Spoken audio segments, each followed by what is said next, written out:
I don't know how I initially really kind of settled. I think it's just like a general sort of life philosophy that at some point in time occurred to me, like just the general like interconnectivity of everything.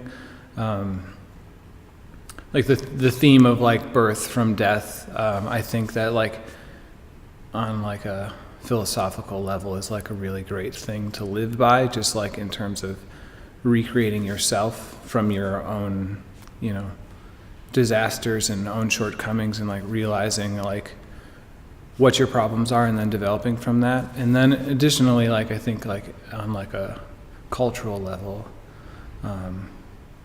I think just being aware that human beings and us as individuals aren't really superior to our surroundings, or it's something we're a part of, something we're interacting with. And I think I do that with like the domestic spaces, like the human domestic spaces, like they like even kind of take on a life of their own.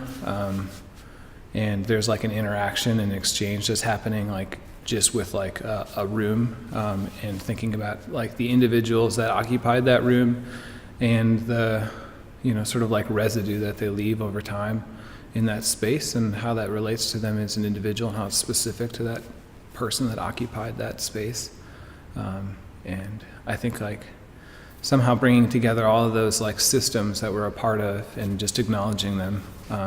And I think like it kind of has this like a little bit of like, there's like a little bit of a sense of maybe like remorse or sadness in the decay, but I don't think it's really about that. I think it's like much more about like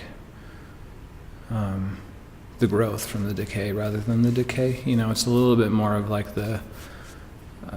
I would see it all as positive, even though some of these are kind of darker images, but that's just because it's like the darkness of like rich earth, rather than like an emotional darkness. And I think maybe like when I started making these works, I probably was in like more of that like depressed, somber sort of emotional state, and I think I really like came over that like immediately through this work while I was making it, and kind of had that conclusion of, nothing ends there, it's always a new beginning. So I think that's really kind of helped me as an individual, and something that I've kind of just tried to instill in my work for others to read, I guess.